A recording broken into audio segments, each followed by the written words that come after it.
Alright, and I think we are live on YouTube now. Perfect. And she left in the hall, that's her picture on the wall. She always had that little drop of poison. Oh, hi Catalina. Don't worry, I'm seeing your emojis. I just gotta set something up really quick, so I'll be right there. Just 1 second, please. Did the devil make the world while God was sleeping? They'll never get a kiss from a bone. For every wrong goodbye and 100 sailors, nobody knows. They're lining up to go insane. And she left in the fall. There's her picture on the wall. She always had that little drop of poison.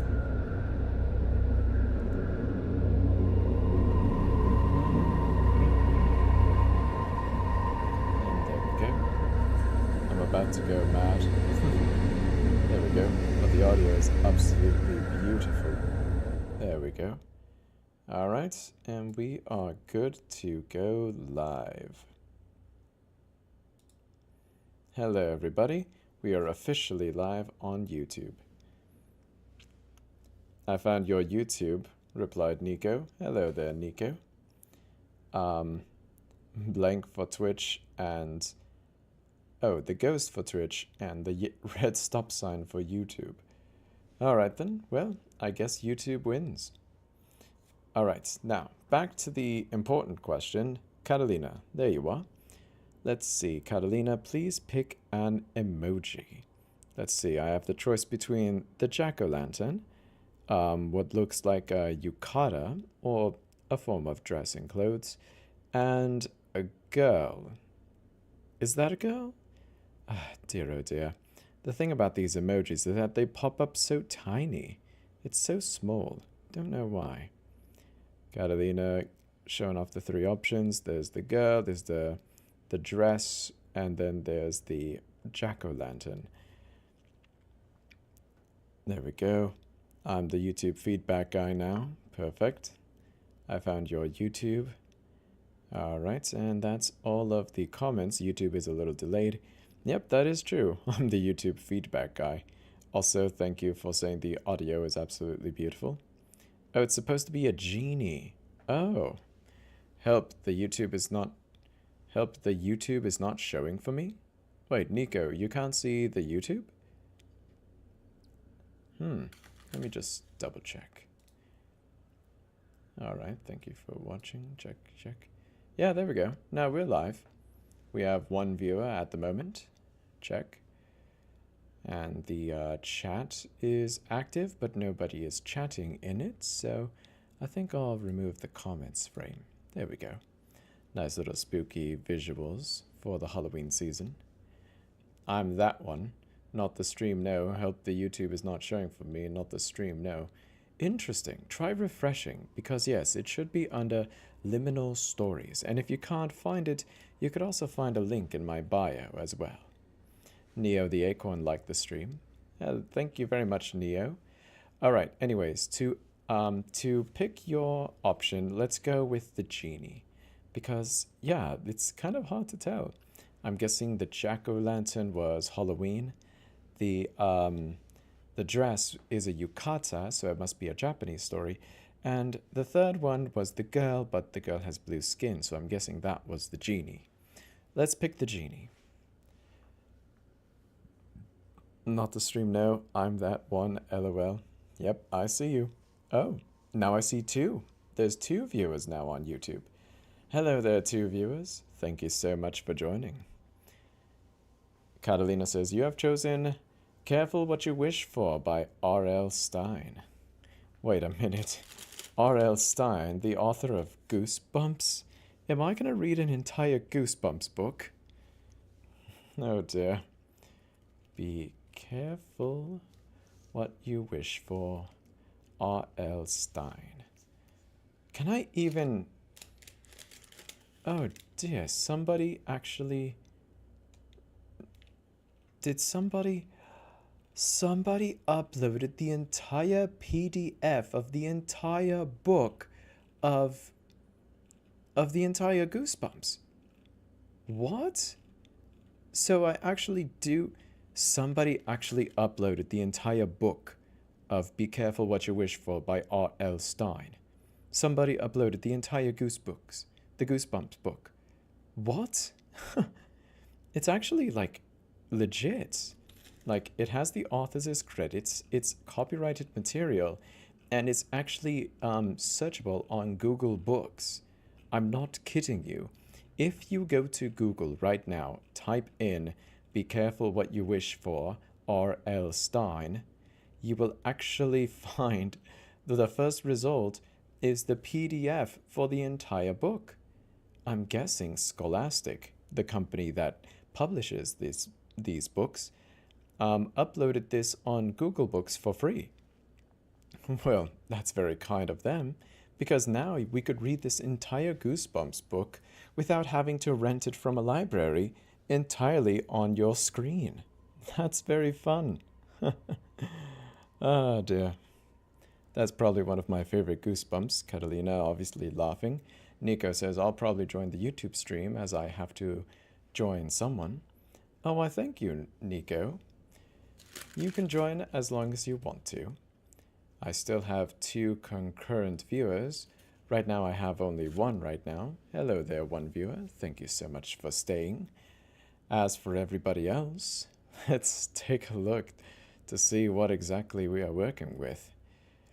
What other stories can I read? Because as much as I would love to read an entire Goosebumps book, 1, I'm streaming, which means that if I do read this book, I'll be hit with a copyright strike, because even though it's not a movie, I'm not sharing movie clips, or even though it's not a song and I'm not playing music, it's still another author's work, which means that R.L. Stein could actually sue me if I'm reading his stories for free. Also, secondly, it's too long of a story. I can't read stories that are too long because it will make people either fall asleep or click away, and I want to retain my audience. Alex joined the stream. Hello there, Alex. Scary Stories to Tell in the Dark I don't think are copyrighted. No, Scary Stories to Tell in the Dark are indeed copyrighted, but those are actually easier to get away with because they are, well, short. They're short stories. As long as I don't read the entire book, I should be okay. Neo the Acorn says, if I was a famous author, I wouldn't sue you for reading my stuff. No, but as a famous author, I assume you would love to get paid to write stories in order for you to not have to get a job and write stories at the same time. Well, authors do have to sign up with publishers in order to make money writing stories. And the publishers are the ones that sue people if they are giving away their books for free and not letting the author make any money. That's the bigger issue. Oh, I thought you were reading, replied Alex. Oh, no, not yet. We're actually still deciding on what the first story should be. So, Catalina says, would you like to pick again? Sorry, Catalina, I haven't answered your questions, just a lot of comments. But yes, there's the Yukata or the Jack-o'-lantern.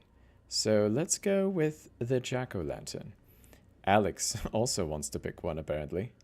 Nick has joined the stream. Hello there, Nick. Thank you very much for joining. I'm actually going to take another bite out of this quote-unquote taco from Taco Bell. Oh dear, my guess was too late. Nah, that's quite alright, Alex. You could still vote. I mean, let's see what it is. You have chosen the Headless Horseman. Oh, the Headless Horseman, eh? Is that the one you want me to read? Alright, 1 second.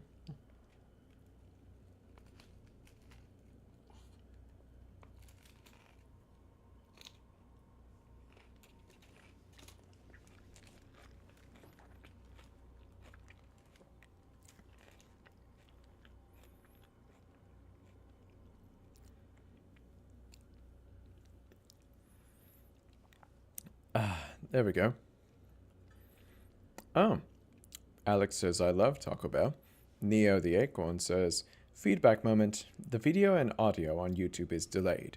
It doesn't speed up or glitch or lag, but it's behind at fluctuating times.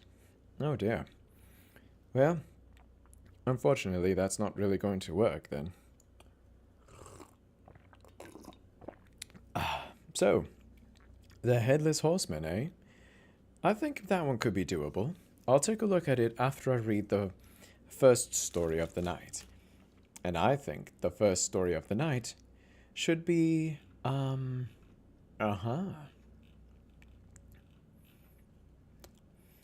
Let's go with the White Wolf. Maybe the Haunted House? Oh, actually... Wait, no, not the Guests. I read that one already. There we go.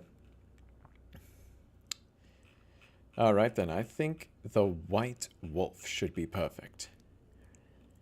This is a story from the Scary Stories to Tell in the Dark series. I believe Sneeze is the one who requested that. Oh wait, no. It was somebody else. But yes, we're going to start off with a classic from Scary Stories to Tell in the Dark, written by Alvin Schwartz. It's a good one, it's a short one, and I think it would be a nice little warm-up. Ladies and gentlemen, my lovely little demons, are you ready for the first story to begin? Then before I begin, let me just quickly remind you all of the rules. First off, while I'm reading, I won't be able to read the comments very clearly, so while I'm reading, if you have a comment or a question you really want me to read, make sure you wait until after I finish reading the story in order for me to actually read it. Also, please do not spam in the chat and do not roleplay in the chat because it makes the chat harder to read and it also distracts the viewers from the story that I'm trying to read. And also, lastly, let's keep the chat PG. Let's be respectful of each other. No disrespecting or causing any riots, faces, or any fights. We're all here to just relax and enjoy the vibe and listen to some scary stories. Does that sound good? Is everyone ready for the first story to begin?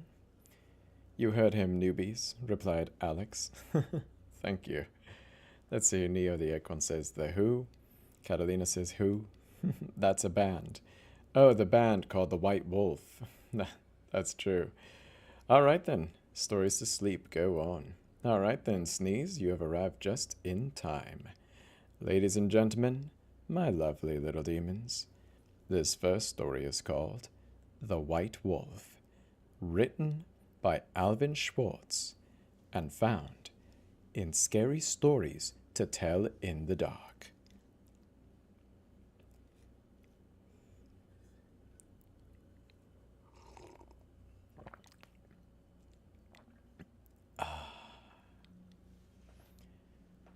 The Timberwolves around French Creek have gotten out of hand. There were so many wolves, the farmers couldn't stop them from killing their cattle and their sheep. So the state put a bounty on them. It would pay a hunter $10 for every wolf pelt he turned in. A butcher in town named Bill Williams thought that was pretty good money. He stopped working as a butcher and started killing wolves. He was good at it. Every year he killed over 500 of them. That came to more than $5,000. It was quite a bit of money in those days. After 4 or 5 years, Bill had killed so many wolves that there were hardly any left in that area. So he retired and vowed never to harm another wolf, because wolves have made him rich. Then, one day, a farmer reported that a white wolf had killed 2 of his sheep. He had shot it and hit it, but bullets didn't have any effect. Soon that wolf was seen all over the countryside killing and running, but nobody could stop it. One night, it came into Bill's yard and killed his pet cow. Bill forgot about his decision to never harm another wolf, so he went on into town the next morning and bought a young lamb for bait. He took it out onto his hills and tied it to a tree, Then he backed off about 50 yards and sat down under another tree. With the gun in his lap, he waited.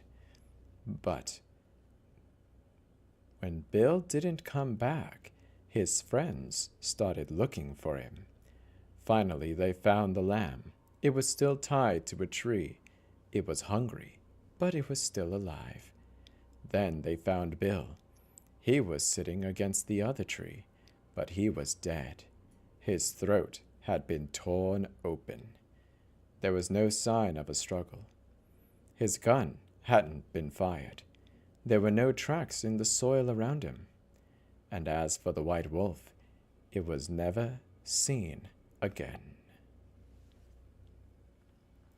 That was The White Wolf, written by Alvin Schwartz and found in Scary Stories to Tell in the Dark. Sneeze gifted some gifts. Thank you very much, Sneeze. And Alex gifted a holy moly ravioli. Alex and Lila says that was super short. Yes, indeed so. The stories about Scary Stories to Tell in the Dark, they are always very short, unfortunately. Let's see. I think that... Do you have any longer ones? Yes, of course.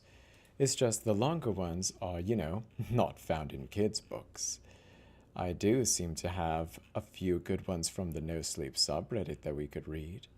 Perhaps maybe one about a laptop that was bought on the dark web. Have any of you ever heard of the dark web?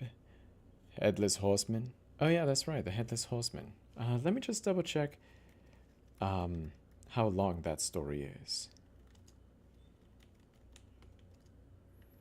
The Headless Horseman story. There we are. Let's see, the Headless Horseman archetype revolved around a folklore. Headless Horseman William story goes depicted. Let's see, is this... No, that's not it. That's just a wiki article. The Legend of Sleepy Hollow. Ah, that's what it is. I have to read this, The Legend of Sleepy Hollow. There we go.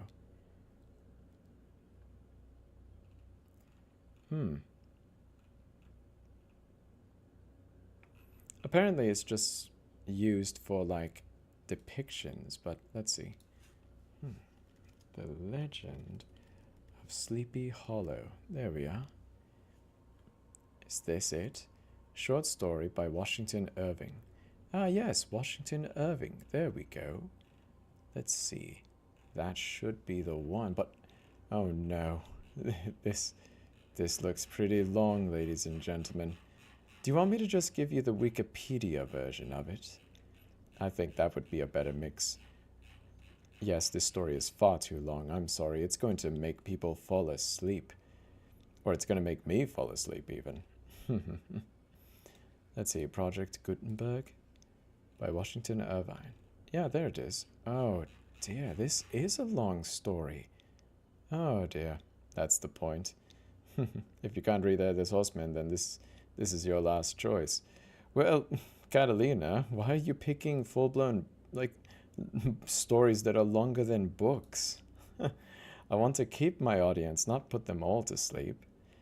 But then again, I guess everybody did want scary stories. Let's just read one more short one, and then I will have... I have like 15-minute long stories. There's always Okayu. Okayu. I think I read this one before.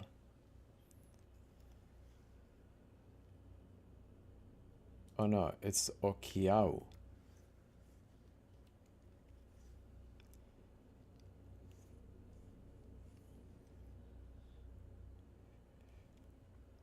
The Legend of the Living Doll in Japan.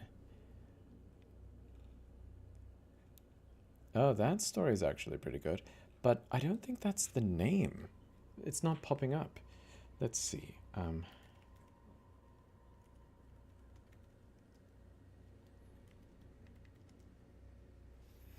Oh, it's Okiku. The Japanese doll Okiku is a haunted doll from Japanese folklore. That's the one. Hmm. Well, I think that one is actually probably the best option. The Okiku doll. Because the fun thing about this one is that this is the, there we go, the second version. An explanation, still unanswered questions. There we go. Yes, the thing about Okiku is that it's a real-life doll that is actually on display right here. And yeah, the legend begins with a real-life death that ties it to an actual person. So I think this was a perfect story to read next. Not to mention, I found the story a whole lot easier here. So thankfully, this is also a better documented story. Alright then, ladies and gentlemen, let's read the story of Okiku. The Okiku doll. Subject of many podcasts, appearances, and locations, because the Okiku doll is currently stored in Manenji, the temple that is located in Hokkaido Prefecture in Japan. You can see the exact location, and you could even look it up. Now let's see, there we go. Check. Perfect. Alright then, ladies and gentlemen. Snee says, I want to follow you, but it would break the line of people because I follow everyone who follows me. Well then, I guess I have no choice. I followed you. Perfect. Alright then. Now you can follow me. But don't think I'll be doing that to everybody. I never follow... Actually, I don't really ever follow anybody. But that's also because I only stream. I never really watch others on this... never ever watch others on this app per se. But thank you very much for the follow. Neo the Acorn says he's worth the follow. Thank you. Thank you very much, Neo. I'm glad that you have my back. Alright then. Now, without further ado, ladies and gentlemen, my lovely little demons, this next story is called Okiku, the Haunted Doll. This version, written by UncannyJapan.com.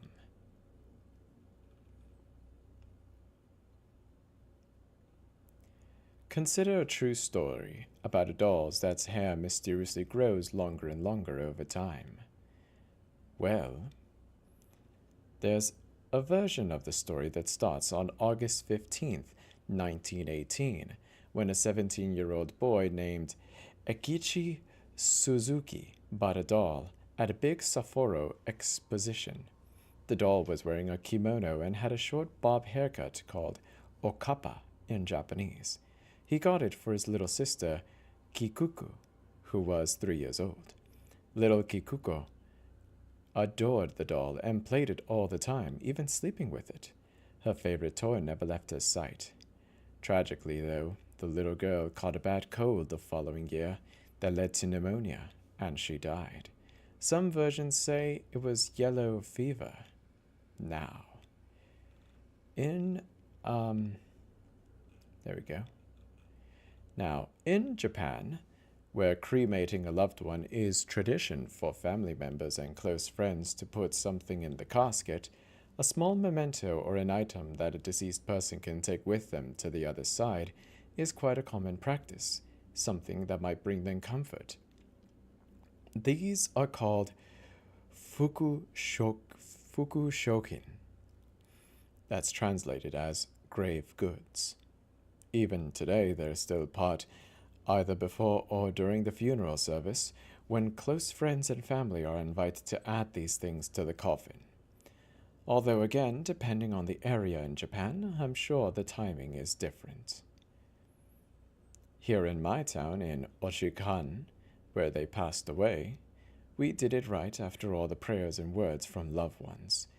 My son Julian wrote and read the eulogy. And as accustomed, when finished, he returned the handwritten speech to the envelope, with Oshi-chan's name on it. He had been carrying it in and closed it. The funeral director then asked him to place it in the coffin beside Ochi-chan's hand, which he did.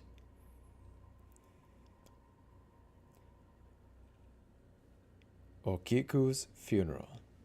Now, you can imagine the 4-year-old Kukiku-chan has simply adored the doll her big brother had gave her, and would have wanted the doll to go with her to the other side. And surely the family would have wanted it to give to her too. Perhaps in their grief they forgot and planned it when they realized that it was too late. Or maybe it could have been that that particular crematory didn't allow it because of the materials that the doll was made out of. Whatever the reason, the doll did not get cremated with the young girl. But that's okay, the family thought. They kept her remains in an urn on the family altar, or butsudan, and beside it they placed her favorite doll. So in effect, they were together. Every day the family members prayed at the altar of their memory of dear Kukiko. Only after some months did they notice something strange. The doll, who had originally had short hair of the Okapa haircut straight across just below the ears, now had hair that reached its shoulders. It was decided that Kukiku's spirit was actually living inside the doll. Q 1938 and Japan has entered World War II. Eikichi was conscribed and moved away from Sapporo way up north. Some stories have the whole family moving to various places, but some just Eikichi. In this one, everyone moved, but before doing so, they entrusted the sisters' ashes and the doll to a local temple called Manenji. Why the family didn't take it with them, I don't know. This is a little bit of missing information. It adds a little bit of the creep factor, because in any normal circumstances, the family would of course take her and the doll with them. Maybe something was going on, or maybe they want to be rid of the doll. Or maybe not, because 7 years later they returned to pay their respects to her and visit the shrine. The monks have been taking good care of the doll that held Kukiko's spirit, and it's going by the name Okiku. But startlingly, the hair had grown even longer. It was now down to its waist. A ceremony was enacted to lightly trim the hair that grew back. That was when the family asked the temple to keep it indefinitely and pray over it, making sure the spirit stayed quiet and appeased, which they agreed, even to this day. Now, there's actually a second version of the story. More or less, that's the original story, but how did this private little family phenomena take Japan by storm? Well, in the 60s, everybody knew about the Okiku doll. Let me tell you. In August 6, 1962, in a woman's magazine, there was an article by a man named Koite Takehito. He was a Kaiden Kenkuya, or ghost story researcher, or paranormal researcher. But in his version, there was a little different than the original story. He wrote that the doll was taken by Manenji in 1958, not 1938. He also said the little girl who died was named Kiyoko, not Kikuko. And it wasn't the big brother who bought the doll, but her father, and his name was Sukechishi.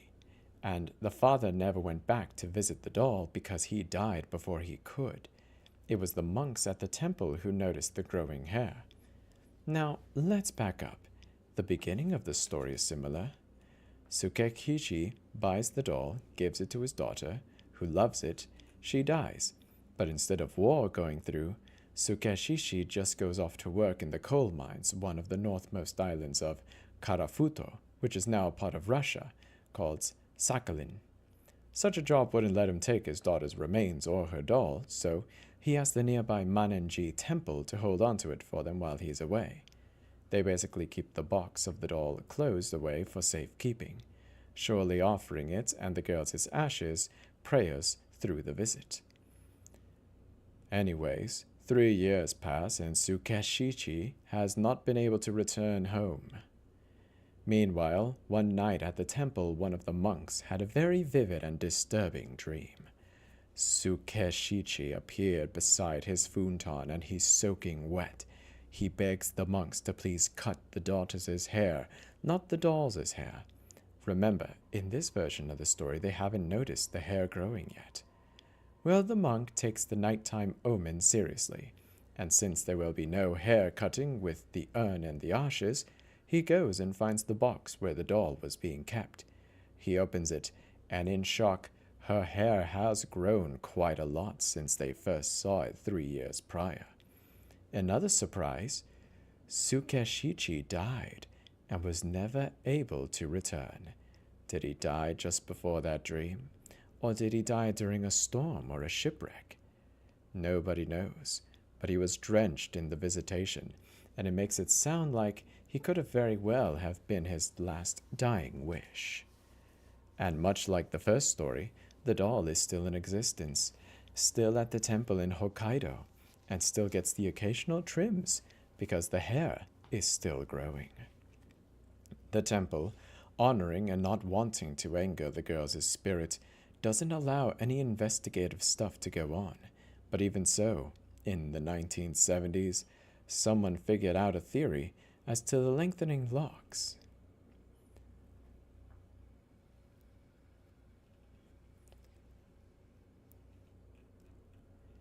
The hair on old dolls was made by taking a long piece of human hair, folding it in half and then gluing that part where it would bend into a small hole in the scalp of the doll.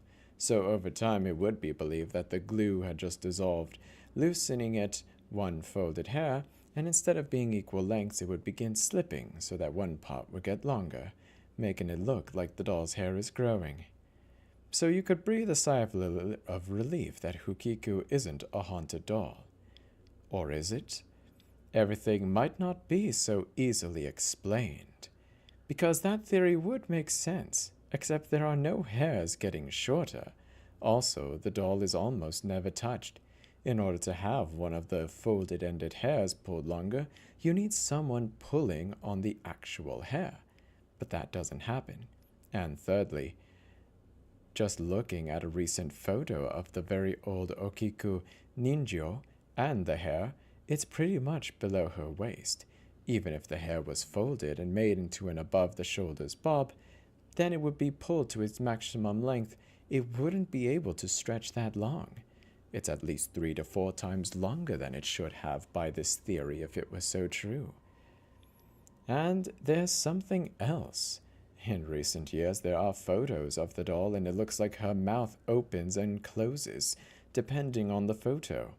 Some have even said that it looks like she's growing teeth in there, too. The real surprise to the story is that while you are listening to this, I assume it's sometime around September 30th. Well, not too far off, we're just a few days off. This is the shrine that is going there, and apparently the author of this version of the story is actually going there to pay their respects as well. While visiting the Okiku doll, you're not allowed to take photos of her.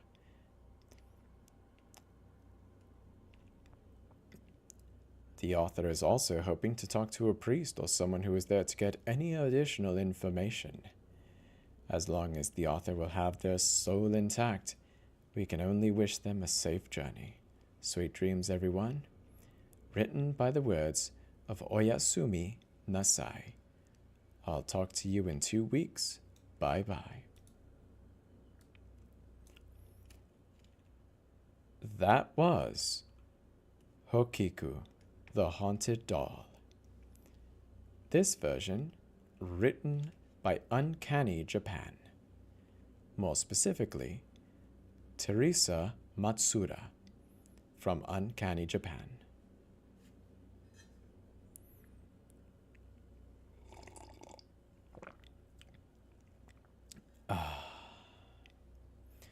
Well, that was a good one, but I feel like I read a better version of the story somewhere else. See, that's the downside about reading stories that don't have authors. Because legends, which unfortunately all of the best stories are legends, legends are told by multiple people, and every version has their own version of the story. So when somebody writes a story and posts it online, it's usually an article or a web page talking about the legend, or even, like in this case, a podcast series. This podcast series gave a synopsis about the story. It didn't actually give a, full story behind it. Such a shame. Because the story of Ukiku is actually really well done if told correctly.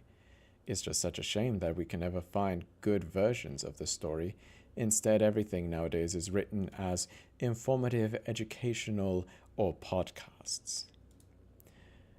Well then, how about we read a story? But not really a story, but more like, let's read some creepy poems.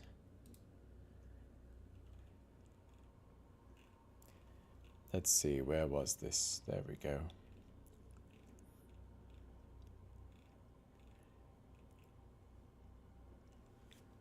Oh, before I do, let me take a look at the comments really quick. Evelyn has joined the stream. Thank you very much, Evelyn. Sneeze like the stream. Thank you very much. Neo says, the YouTube test, there's an 8-second delay. Oh my goodness. Actually, I think the delay gets even further the more you, the more you keep the stream on. Something about delays is what's making this happen. For example, on my broadcast page, I could see my OBS working just fine. There's no lag. But when I go to my YouTube page, I see that if I don't go back to it consistently, it will reverse to almost 10 minutes. So yes, I am fully aware that the lag is indeed quite strong. But I guess that's probably why it's best to either refresh the page or the YouTube video, or just acknowledge that what happens in reality is going to happen 8 seconds later on YouTube. Alright then. 8-second delay, sleepy time, replied Sneeze. Catalina says, I want that doll, I must have that doll. And Liminalist saying these names better than anime dub VAs ever could. Oh, why thank you. Catalina says, when I die, I'm going to send my soul safe in my Pokemon plushie Eevee. Oh, really? Catalina, is Eevee your favorite Pokemon? Neo the Acorn says, I know a lot about hair rerouting for dolls. It's impossible for hair to do that if the doll isn't moved, or depending on what the doll is made of. The hair would fall out before changing length. By the way, the YouTube is now on a 9-second delay. I have it on my laptop too. YouTube is delayed on there too, and I refresh every 5 minutes. Interesting. Okay. Let's see, who else is here? Catalina says, Edgar Allan Poe creepy or Tale of the Crypt creepy? Indeed so. There are two different types of creepy, but Edgar Allan Poe and Tales of the Crypt both have very, very creepy vibes. Oh, for the poems. Oh. 1 second.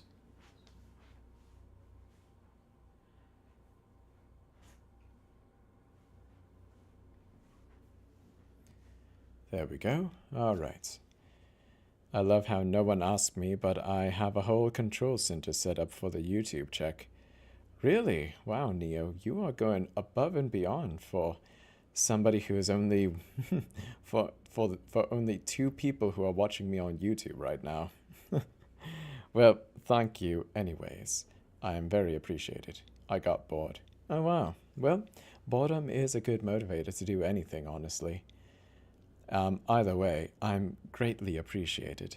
I hope one day I'll be able to get some more viewers watching me on stream, reading stories, because then I would be able to do this full time. Wouldn't you agree?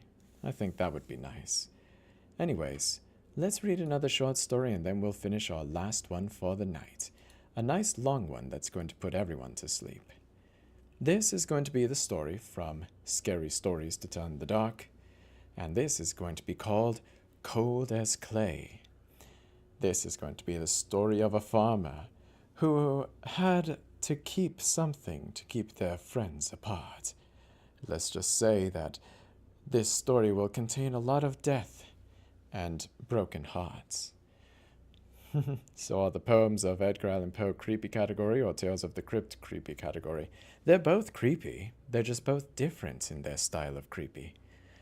But this story is going to be creepy in its own ways that is unique of Alvin Schwartz. Again, ladies and gentlemen, this is another classic from Scary Stories to Tell in the Dark. And this one is actually pretty good. Again, short but good. Ladies and gentlemen, my lovely little demons. This next story is called... I'm asking what category it falls under. I don't know, Catalina, I'm sorry. I don't know, actually. What is the difference between Edgar Allan Poe creepy and Tales of the Crypt creepy? I guess maybe that's just something we need to look into later. Alright then, now without further ado, ladies and gentlemen, my lovely little demons. This next story is called Cold as Clay, written by Alvin Schwartz and found in Scary Stories to Tell in the Dark.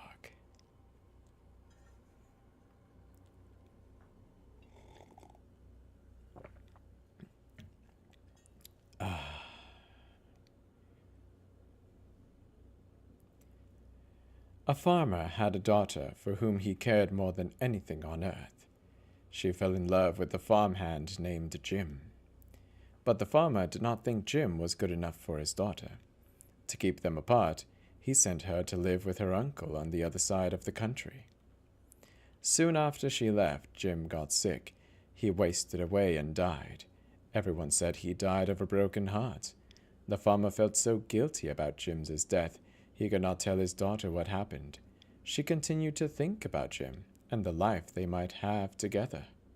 One night, many weeks later, there was a knock on her uncle's door. When the girl opened the door, Jim was standing there. "Your father asked me to get you," he said. "I came on his best horse." She packed away a few of her things and they left. She rode behind him, clinging to his waist. Soon he complained of a headache. "It aches something terrible," he told her. She put her hand on his forehead. "Why, you're as cold as clay," she said. "I hope you're not ill." She wrapped her handkerchief around his head. They traveled so swiftly that in a few hours they reached the farm.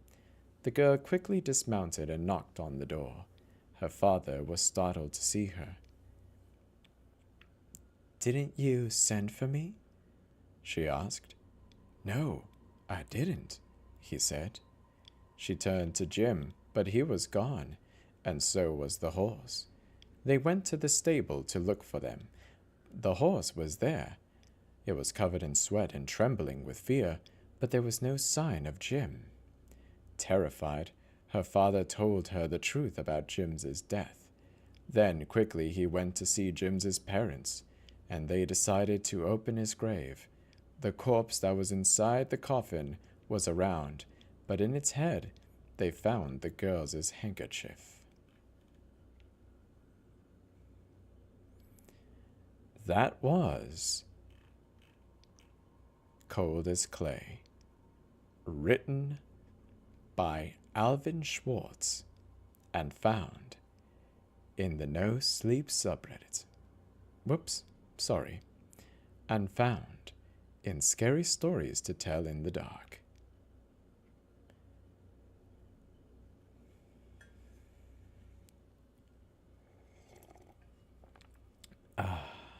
There we are. Now, what did you all think of that one? "Tea," replied Neo. "Yes, a nice cold green tea. I actually iced it tonight." "Oh," Catalina says, "I read this story. I'm already out. See ya." "All right, Catalina, thank you very much for joining." I hope that you're doing well, and I hope you have a good night. Well, actually, maybe she'll be back after I finish reading the story. After all, it was a short one. So, let's see. Should we read the longest story then? The story that will finally put everybody to sleep? Neo the Acorn says, I realize I might be both people on YouTube. Wait, what? How are you both people on YouTube? I see I have 2 viewers right now. But how could that both be you? Oh, because of the laptop and the TV? Oh, wow. Well then, I guess having 2 viewers is better than 0, I suppose. Thank you very much, Neo, for joining. Especially if you're joining for all 3 of them, I guess. Alright then, well then I guess maybe we should just read this last story because it seems everybody fell asleep. I think, like, Neo seems to be the only one who is active in the chat right now. So I guess everybody either fell asleep or they have gone away. See what I mean about long stories? And that last story wasn't even long. It was simply because, well, it's late at night and everybody seems to be calling it out. I guess maybe that's why I don't have an audience. I'm too good at my job of putting people to sleep. But then again, if someone is struggling to sleep, I'm definitely the one for the job. Wouldn't you agree? But that also does mean I have a very lonely life. The life of a ghost is pretty lonely. But it's not a life that I mind. As long as it's an afterlife that I can get used to. Any life is better than, no life at all. Now, let's see. Let's go with a story about... Oh, I've reached 60 minutes streaming. Excellent. Alright then, Neo, let's go with one final story. Let's read a story about camping nightmares. This story is going to be about an attack, mysterious footsteps, and let's just say the scary things that keep you up at night when you go camping. Ladies and gentlemen, my lovely little demons. Neo the Acorn says, remember what I said I do at my campgrounds? No, what did you say that you do at your campgrounds?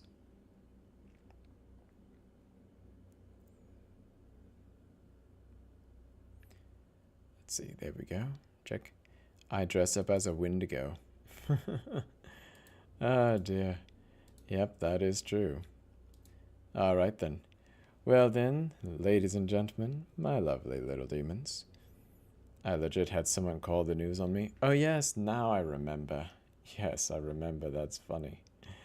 Alright then, well, without further ado, Neo, since you seem to be the only one left, this last story is called Camping Nightmare, written by 313DZ, and found in the No Sleep subreddit.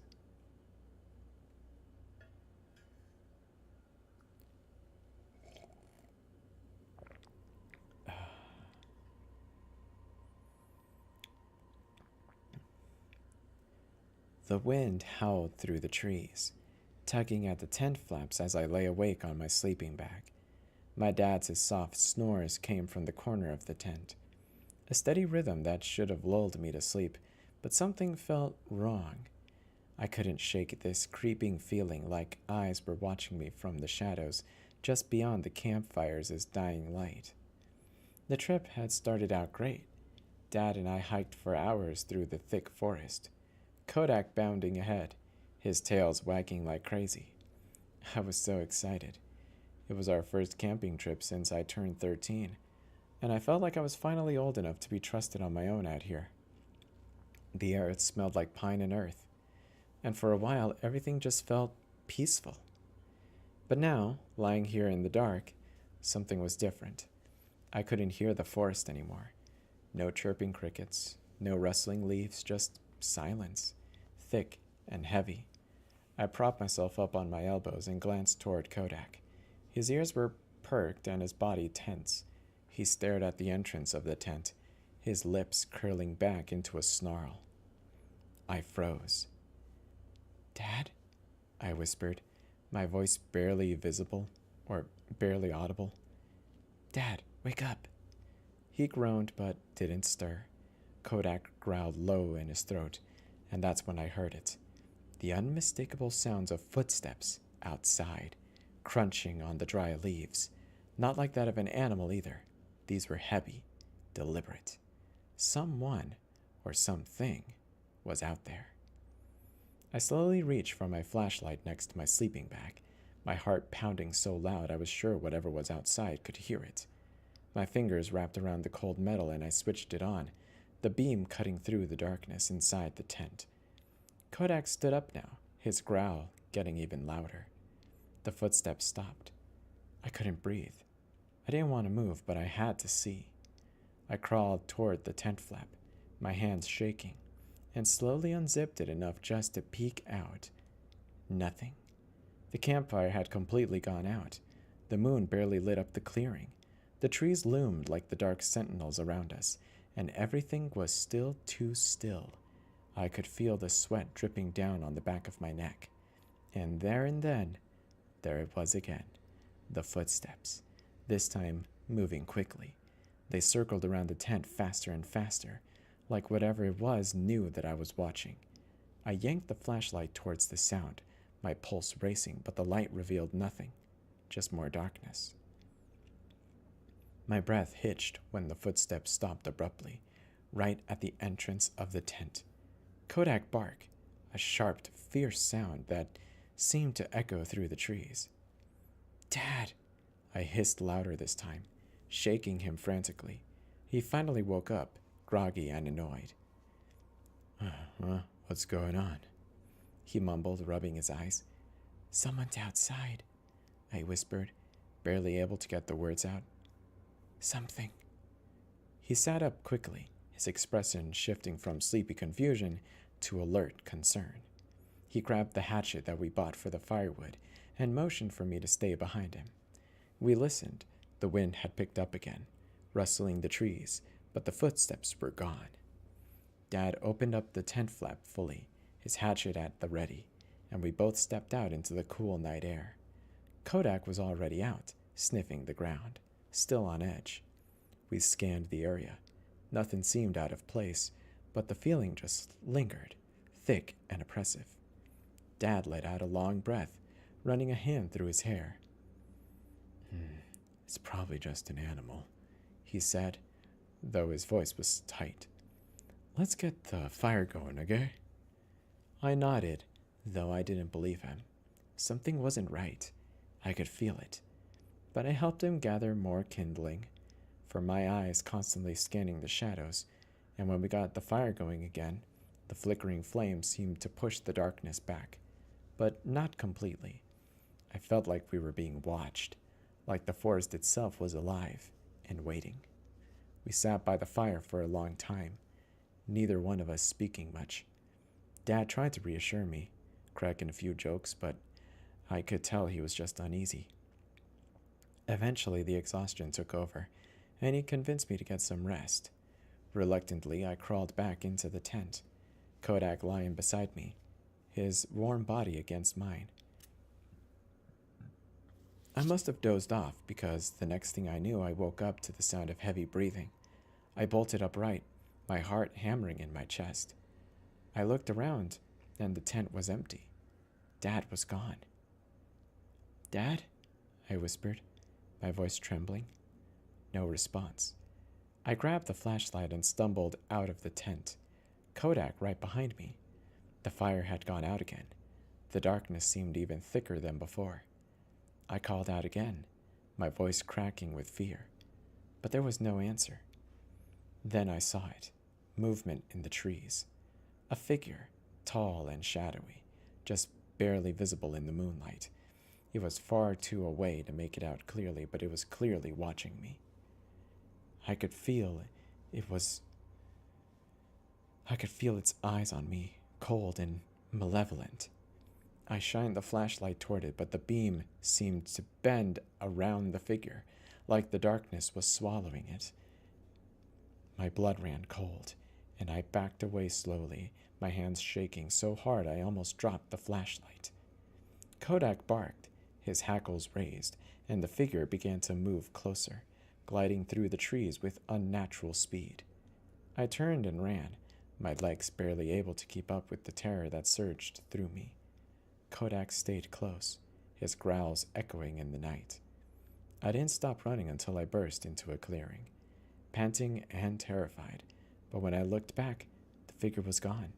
The forest was still again, but that didn't make me feel any safer. And then I heard it, a faint whisper on the wind, like a voice calling my name. But it wasn't my dad's voice. It was something else, something wrong. I never found my dad that night, and when the sun finally rose, the search party arrived, but they found no trace of him, no footprints, no signs of a struggle, just an empty tent and a dying campfire. To this day, I don't know what happened. I don't know what happened in the woods that night. But I know one thing for sure. I'll never go camping again.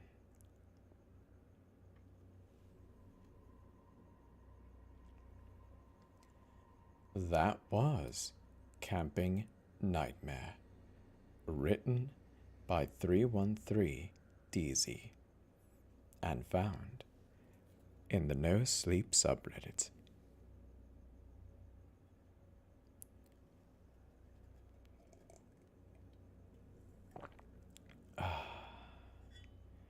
Well, what did you all think of that one? Hello there, Demi. Thank you so much for joining the stream. Neo the Acorn, quick to welcome Demi, but also say that sucks, we're in the last story. Kodak is alive by the end though, right? I assume he is. Yes, Neo, I think it's pretty safe to assume that Kodak did actually survive. Well, that's good at least. But yeah, this is a pretty dark story, wouldn't you agree? I think it was pretty good. The story was pretty good and the pacing was pretty good as well. Never heard of this author before, 313DZ, but this is a pretty solid story. Alright then, well, since everybody is here and we have reached a lovely number of 3,000 even in the likes, I think now is probably a good note to end this stream. So thank you very much for watching, everybody. Be lovely to each other. I made it a game. Thank you, I did that. Thank you very much, Neo, for that. And yes, just remember, everybody, be lovely to each other and be lovely to yourselves, because you deserve love too. This is the Liminalist saying farewell, and until next time, bye.